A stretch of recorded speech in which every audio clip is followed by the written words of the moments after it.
السلام علیکم، میرا جنون چینل میں خوش آمدید۔ اس ناول کا نام ہے میرا پاگل پن، اور آج میں آپ کو سنانے لگی ہوں پارٹ نمبر 32۔ تمہاری انا نے ہی کروائی ہوگی تمہاری شادی، کسی نے بھی کروائی ہو تم سے، مطلب مسٹر جبار قریشی۔ ہا ہا ہا، سارے مطلب مجھ سے ہی ہیں۔ اوہ، تم نے اپنے ساتھ ہی نہیں، اپنے شوہر کے ساتھ بہت برا کیا ہے۔ میں نے کیا اچھا کیا ہے، اور کیا برا؟ سوچنے والے نہیں ہوتے، اور میرے ہنی کسی قریشی کے ہاتھ میں قید ہونے والے میں سے نہیں۔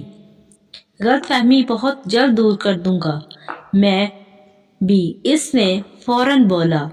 پھر جلد ملتے ہیں ریسیپشن پر، یہ کہتے ہی اس نے کال کاٹ دی تھی، اور جبار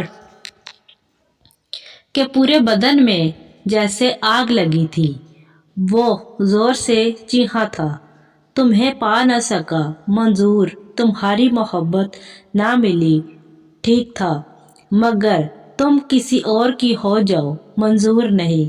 مجھے عقیدہ اب تمہیں بہت، مجھ سے کوئی نہیں بچا سکتا۔ عقیدہ خان رحمانی اسے جنونیت سے بولا تھا۔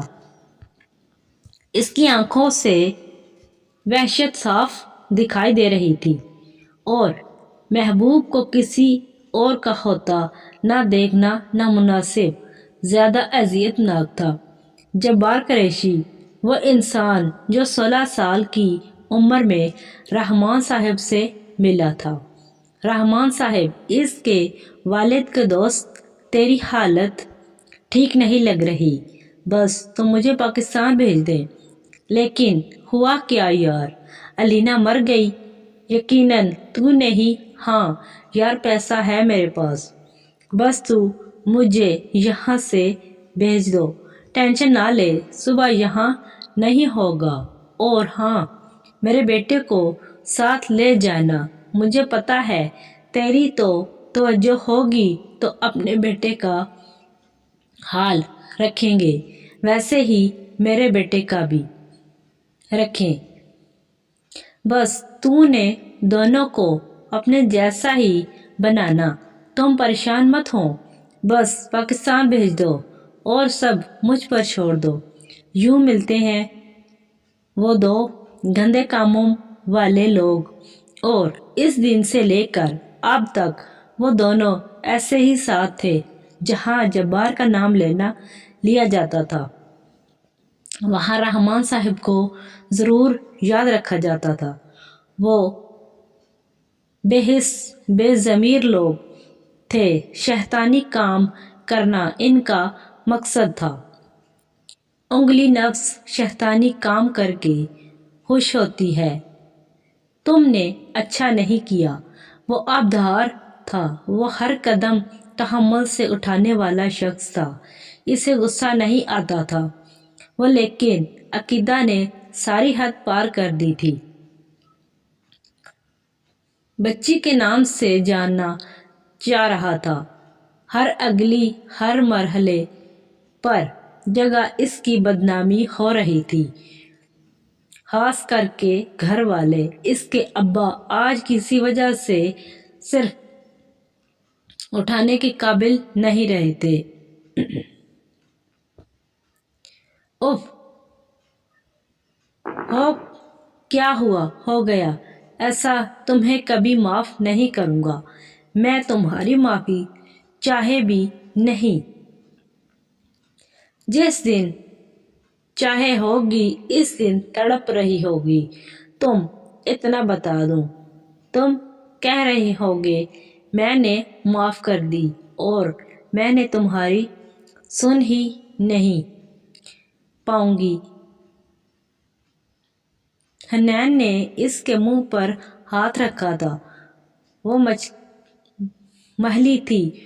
خاموش سمجھی، خاموش، ایک دم خاموش ہو جاؤ اور میری سنو۔ وہاں سے ہٹانے کی کوشش کر رہی تھی۔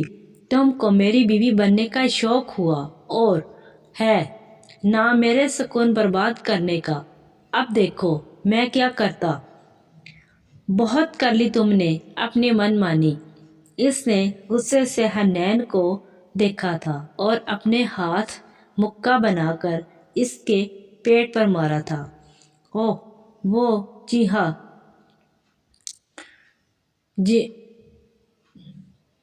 اس نے اسے دیکھتے ہوئے کہا، عقیدہ خان رحمانی ہو میں سمجھے اور یاد رکھنا ادا سے کہتی وہ کمرے سے نکلی تھی اور وہ تو سر پکڑ کے بیٹھ گیا تھا۔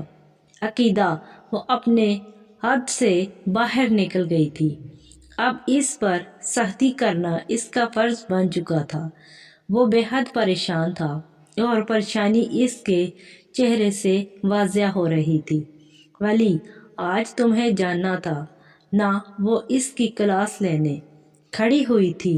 دل نہیں چاہ رہا تھا، کوئی وجہ نہیں ہوئی تھی۔ تم نے بھی تو بے وجہ شادی کی ہے۔ اب اس کے پاس کوئی جواب نہیں تھا۔ ولی اس سے سخت ناراض تھا۔ تمہاری ڈاکٹر سے بات ہوئی؟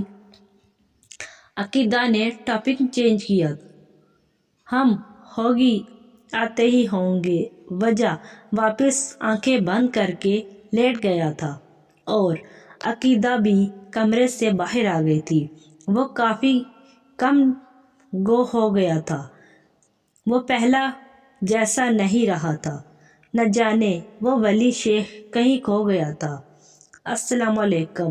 وہ سلام کرتی کمرے میں داخل ہوئی۔ سر آپ کے انجیکشن اور ڈرپ لگانی ہے۔ اچھا۔ وہ اچھا کہتا اٹھا۔ وہ وہ ناسمجھ کی نگاہ میں اسے دیکھ رہا تھا۔ جی کیا کچھ نہیں۔ اسے بھی آگے نہیں پوچھا۔ وہ مسکراتی تھی۔ اسے دیکھ کر آخر 6 مہینے بعد وہ اسے دیکھ ہی رہی تھی اور یہ آنکھیں مجھے دیکھنے کی ضد کرتی ہیں۔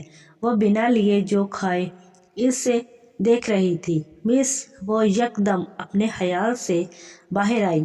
سوری۔ وہ انجیکشن لگانے لگی اور وہ خاموش سا بیٹھا ہوا تھا۔ وہ بار بار نظریں اٹھائے اسے دیکھ رہی تھی۔ سر آپ کی شادی ہو گئی؟ جی۔ وہ انجیکشن لگا کر فارغ ہوئی تھی تو اس نے فوراً سوال کیا تھا۔ اس کے سوال پر وہ چونکا تھا۔ کیا سر ہوگی؟ نہیں